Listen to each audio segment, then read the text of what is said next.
आणि मग काल आम्ही जेव्हा केंद्रीय निवडणूक आयोगाशी बोललो होतो त्यावेळेला त्यांनी सांगितलं की नाही हे राज्य निवडणूक आयोगाकडे येतं. आता राज्य निवडणूक आयोगाकडे आम्ही भेटल्यानंतर राज्य निवडणूक आयोग म्हणते हे केंद्रीय निवडणूक आयोगाकडे येतं. दोघेही प्रतिनिधी हे केंद्रीय निवडणूक आयोगाचेच प्रतिनिधी आहेत. म्हणजे महाराष्ट्रातल्या राजकीय पक्षांना या संपूर्ण मतदार याद्या न दाखवण्याचं याच्यात काय मिळणार तुम्हाला? यात फक्त घोळ होणार आहेत. आणि आता आम्ही फक्त त्यांच्यासमोर एवढंच सांगितलं की या मतदार याद्या जोपर्यंत सुधारणा होत नाही, तुमची सुधारणा होत नाही, तोपर्यंत निवडणुका तुम्ही घेऊ नका. आता साधारणपणे आपण जर समजा महानगरपालिकेच्या किंवा स्थानिक स्वराज्य संस्थांच्या निवडणुका जर समजा आपण पाहिल्या तर गेल्या 5 वर्षामध्ये निवडणुका झालेल्या नाहीये. मग जर 5 वर्ष जर समजा या निवडणुकांमध्ये गेलेली असली तर मग याद्या सुधारण्यासाठी अजून 6 महिने गेले तर काय फरक पडतो? आणि मला असं वाटतं की या याद्या सुधारल्याशिवाय त्यांनी निवडणुका घेऊ नये हेच आज आम्ही त्यांना सर्वांनी सांगितलेलं आहे. म्हणजे त्यांनी आता काहीतरी काल एक आमची भेट झाल्यानंतर त्यांनी एक नोटिफिकेशन काढलं आणि त्याच्यामध्ये आम्हाला राजकीय पक्षांना 8 दिवस दिले. म्हणजे हे 6-6, 8-8 महिने काम करणार आणि राजकीय पक्षांनी 8 दिवसामध्ये ह्यांना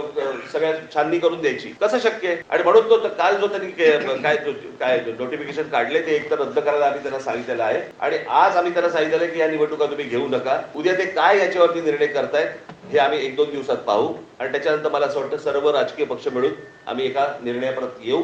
तो निर्णय तुम्हाला अजून 2-3 दिवसांनी सांगू.